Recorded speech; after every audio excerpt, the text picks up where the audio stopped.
আসসালামু আলাইকুম। পঞ্চম শ্রেণীর শিক্ষার্থীরা কোর্স টিকার নতুন একটি ক্লাসে তোমাদের স্বাগতম। আজকের এই ক্লাসে আমি আলোচনা করব তোমাদের প্রাথমিক বিজ্ঞান বিষয়ের বার্ষিক পরীক্ষার একটি প্রশ্নপত্র নিয়ে। ইতোমধ্যে তোমরা যারা অন্যান্য সাবজেক্টের পরীক্ষায় অংশগ্রহণ করেছ, আমি আশা করছি তোমাদের পরীক্ষাগুলো খুবই ভালো হয়েছে। তো তারই ধারাবাহিকতায় তোমাদের পরবর্তী যে পরীক্ষাটি রয়েছে অর্থাৎ প্রাথমিক বিজ্ঞান, এই বিষয়টির পরীক্ষা প্রস্তুতির জন্য আমি তোমাদের সাথে একটি প্রশ্নপত্র নিয়ে আলোচনা করব, যে প্রশ্নপত্রের মাধ্যমে ইতোমধ্যে একটি স্কুলে পরীক্ষা হয়ে গিয়েছে। তো এখানে তোমরা যে প্রশ্নপত্রটি দেখতে পাচ্ছ, এটি কিন্তু ঠিক সেরকমই একটি প্রশ্নপত্র যার মধ্য দিয়ে একটি স্কুলে পরীক্ষা নেওয়া হয়ে গিয়েছে। তো তোমাদের যাদের স্কুলে এখন পর্যন্ত বিজ্ঞান বিষয়টির উপরে পরীক্ষা হয়নি, তোমরা এই প্রশ্নপত্রটি দেখলে ধারণা পাবে যে তোমাদের পরীক্ষা ঠিক কেমন হতে পারে। তো তোমরা এখানে দেখতে পাচ্ছ তৃতীয় প্রান্তিক মূল্যায়ন 2025 শ্রেণী পঞ্চম, বিষয় প্রাথমিক বিজ্ঞান। তোমাদের পূর্ণমান হবে 100 এবং সময় হবে 2 ঘন্টা 30 মিনিট। তো এই 100 মার্কের পরীক্ষার জন্য তোমাদেরকে ঠিক কি কি প্রশ্নের উত্তর লিখতে হবে, কোন প্রশ্নে কত মান বন্টন হবে, সেটি তোমরা এখান থেকে দেখে নেবে। প্রথমে আমরা যে প্রশ্নটি পাবো সেটি হচ্ছে এমসিকিউ বা বহু নির্বাচনী প্রশ্ন। তো সেখানে বলা হবে সঠিক উত্তরপত্র লিখো। তো তোমরা এখানে 1 থেকে 10 পর্যন্ত মোট 10টি এমসিকিউ বা বহু নির্বাচনী প্রশ্ন পাবে। প্রতিটি প্রশ্নে দেখো ঠিক এরকম ক খ গ ঘ এরকম 4টি করে অপশন দেওয়া থাকবে। সেই অপশনগুলোর মধ্যে যে কোনো একটি হচ্ছে সঠিক উত্তর, সেগুলো তোমরা বাছাই করে নেবে এবং খাতায় লিখবে। তো এভাবে তোমরা মোট 10টি এমসিকিউর উত্তর দেবে এবং সেই 10টি এমসিকিউর জন্য তোমরা 10 নম্বর পাবে। দেখো এখানে কি কি ধরনের এমসিকিউ বা নৈর্ব্যক্তিক তোমাদের পরীক্ষায় আসতে পারে তার নমুনা রয়েছে। তোমরা এখান থেকে এই প্রশ্নগুলো খাতায় নোট করে রাখো এবং এগুলোর উত্তর কি হবে সেগুলো তোমরা তৈরি করে দাও এবং সেই অনুযায়ী তোমরা পরবর্তীতে যে বিজ্ঞান পরীক্ষাটি হবে সেটির জন্য প্রস্তুতি নাও। তো এটি হচ্ছে আমাদের প্রথম প্রশ্ন। পরবর্তী পৃষ্ঠায় আমরা যদি যাই, সেখানে আমরা বাকি এমসিকিউ প্রশ্নগুলো দেখতে পাবো। দেখো ছ জ ঝ য় এই পর্যন্ত হচ্ছে আমাদের 10টি এমসিকিউ। তো কি কি ধরনের এমসিকিউ রয়েছে পরবর্তী এমসিকিউগুলো তোমরা এখান থেকে দেখো। তো এই হচ্ছে আমাদের সর্বশেষ এমসিকিউ। এরপর আমরা শূন্যস্থান পূরণ এই টাইপের প্রশ্ন পাবো। তো এখানে তোমরা দেখতে পাচ্ছ ক খ গ ঘ ও মোট 5টি শূন্যস্থান প্রশ্ন রয়েছে। যেমন দেখো এখানে বলা হয়েছে আইসিটি মানুষের পারস্পরিক ড্যাশ সহজ করেছে। তো এরকম 5টি বাক্য রয়েছে, বাক্যের মাঝখানে আবার ফাঁকা জায়গা দেওয়া রয়েছে।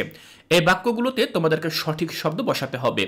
তো এখানে এই 5টি শূন্যস্থান পূরণ করার জন্য তোমাদেরকে 2 মার্ক করে মোট 10 নম্বর দেওয়া হবে, অর্থাৎ 5টি শূন্যস্থান পূরণের জন্য তোমরা মোট 10 নম্বর পাবে।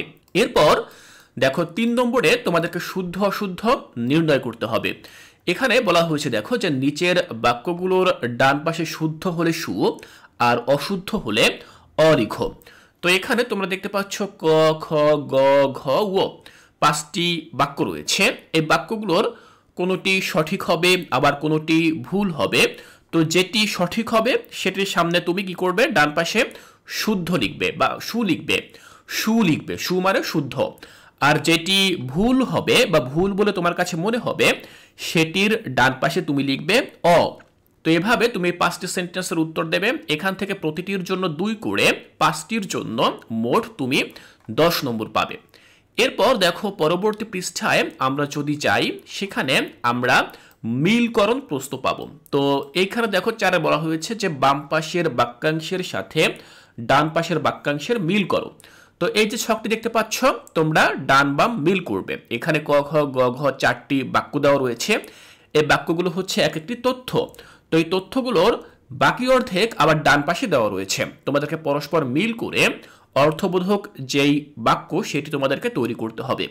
এটি করতে পারলে এখানে 4টি বাক্যের জন্য তুমি 8 নম্বর পাবে, মানে প্রতিটির জন্য তোমাকে 2 মার্ক করে দেওয়া হবে। এরপর দেখো 5-এ আমাদেরকে সংক্ষেপে উত্তর দেওয়ার জন্য সংক্ষিপ্ত প্রশ্ন দেওয়া হবে। তো দেখো এখান থেকে আমরা প্রশ্নগুলো দেখে নিচ্ছি যে কি কি ধরনের প্রশ্ন আমাদের এই পরীক্ষায় আসতে পারে সংক্ষিপ্ত হিসেবে।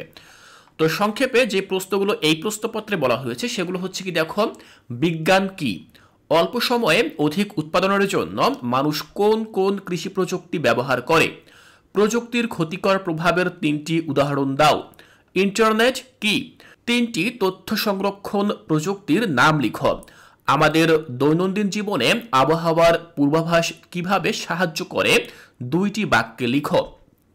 এরপর দেখো বলা হয়েছে বাংলাদেশের 3টি প্রাকৃতিক দুর্যোগের নাম লিখো। জলবায়ু পরিবর্তন মোকাবেলার 2টি কৌশল লিখো। আমরা কিভাবে প্রাকৃতিক সম্পদের যথাযথ ব্যবহার করতে পারি? অনবায়নযোগ্য সম্পদের 3টি বিকল্প সম্পদের উদাহরণ দাও। জনসংখ্যা বৃদ্ধি পেলে কিসের চাহিদা বাড়বে? এরপর ঠয়ে বলা হয়েছে পরিবেশের উপর জনসংখ্যা বৃদ্ধির 3টি ক্ষতিকর প্রভাব লিখো। তো এখানে আমরা যে প্রশ্নগুলো দেখতে পেলাম এর মধ্য থেকে আমাদেরকে ঠিক 10টি প্রশ্নের উত্তর লিখতে হবে। এই প্রশ্নগুলোই যে আসবে বিষয়টা কিন্তু এমন নয়, আমি তোমাদেরকে বোঝাচ্ছি যে এই প্রশ্নগুলো একটি স্কুলে এসে গেছে, সুতরাং এরকমই তোমাদেরকে প্রশ্ন দেওয়া হবে।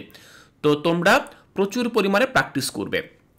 এখানে যে সংক্ষিপ্ত প্রশ্নগুলো আসবে সেখানে প্রতিটির জন্য তোমাকে 3 মার্ক করে দেওয়া হবে, আর যেহেতু তুমি 10টি প্রশ্নের উত্তর লিখবে এর জন্য তোমাকে দেখো 30 মার্ক দেওয়া হবে। তো এগুলো হচ্ছে আমাদের সংক্ষিপ্ত প্রশ্ন। এরপর আমরা পাবো বর্ণনামূলক বা রচনামূলক প্রশ্ন। তো রচনামূলক প্রশ্ন আমাদেরকে মূলত 4টি লিখতে হবে। তো সেই প্রশ্নগুলো কি কি ধরনের প্রশ্ন আসবে সেগুলো আমরা এখান থেকে দেখে নিচ্ছি। দেখো কয়ে বলা হয়েছে 3টি কৃষি প্রযুক্তির নাম লিখো। কিভাবে কৃষি প্রযুক্তি খাদ্য উৎপাদনে সাহায্য করে তা ছক আকারে লিখো। এটি হচ্ছে একটি প্রশ্ন। পরবর্তী প্রশ্নে জানতে চাওয়া হয়েছে বাংলাদেশে ব্যবহৃত 3টি সার্চ ইঞ্জিনের নাম লিখো। বাংলাদেশে ঘূর্ণিঝড় আসছে এই তথ্যটি টেলিভিশনে জানার পর তুমি কি করবে? এটি হচ্ছে আরেকটি প্রশ্ন। আমরা যদি পরবর্তী পৃষ্ঠায় যাই তাহলে আমরা আরো প্রশ্ন পাবো। দেখো বলা হয়েছে গয়ে যে গ্রিন হাউস কি? জলবায়ু পরিবর্তনের প্রধান কারণ কি? জলবায়ু পরিবর্তনের হার কিভাবে কমাতে পারি? 4টি বাক্যে লিখো। এরপর বলা হয়েছে কি দেখো যে বায়ুচাপ কি? কালবৈশাখী ঝড়ের কারণ ব্যাখ্যা করুন। এরপর বলা হয়েছে দেখো মানবসৃষ্ট সম্পদ কি? 2টি প্রাকৃতিক সম্পদ ও 2টি মানবসৃষ্ট সম্পদের নাম লিখো। মানবসৃষ্ট সম্পদ কোথা থেকে আসে? এরপর চয়ে বলা হয়েছে জনসংখ্যার ঘনত্ব কি? জনসংখ্যা বৃদ্ধির ফলে কিসের ঘাটতি দেখা দেবে? বনভূমি ধ্বংসের ফলে পরিবেশের উপর কি প্রভাব পড়ছে তা 2টি বাক্যে লিখো। এই হচ্ছে আমাদের শেষ প্রশ্ন। তো এই সবগুলো প্রশ্ন হচ্ছে মূলত বর্ণনামূলক প্রশ্ন, যেগুলো তোমাদেরকে বড় আকারে লিখতে হবে, কারণ প্রতিটির জন্য তোমাকে 8 মার্ক করে দেওয়া হবে। তুমি যেহেতু 4টি প্রশ্ন লিখবে তোমাকে 32 নম্বর মোট দেওয়া হবে। তো শিক্ষার্থীরা, কোর্স টিকার আজকের এই ক্লাসে আমি মূলত তোমাদের সাথে একটি প্রশ্নপত্র নিয়ে আলোচনা করেছি, যেই প্রশ্নপত্রটির মাধ্যমে ইতোমধ্যে একটি স্কুলে বিজ্ঞান বিষয়ের বার্ষিক পরীক্ষা অনুষ্ঠিত হয়েছে। শিক্ষার্থীরা, এই প্রশ্নটি তোমরা হুবহু মুখস্থ করবে না, তোমরা এখান থেকে ধারণা নেবে, কারণ এই প্রশ্নটি কিন্তু হুবহু তোমাদের পরীক্ষায় আসবে না। যেহেতু এটি একটি স্কুলে ইতোমধ্যে হয়ে গিয়েছে, তুমি যেটি করবে সেটি হচ্ছে এই প্রশ্নগুলো খুব ভালোভাবে চর্চা করবে। এর পাশাপাশি ঠিক এই একই ধরনের আরেকটি কি প্রশ্ন রয়েছে সেগুলো তোমরা চর্চা করবে, এবং এই প্রশ্নগুলো চর্চা করে তোমাদের পরীক্ষার জন্য প্রস্তুতি নেবে। শিক্ষার্থীরা, আমি আশা করছি তোমাদের বিজ্ঞান পরীক্ষা খুবই ভালো হবে। এর পরবর্তী ক্লাসে আমি পরবর্তী যে সকল পরীক্ষাগুলো রয়েছে সেগুলোর প্রশ্ন নিয়ে আলোচনা করব। তাই কোর্স টিকায় পরবর্তী ক্লাসগুলো দেখার আমন্ত্রণ জানিয়ে আজকের এই ক্লাসটি এখানেই শেষ করছি।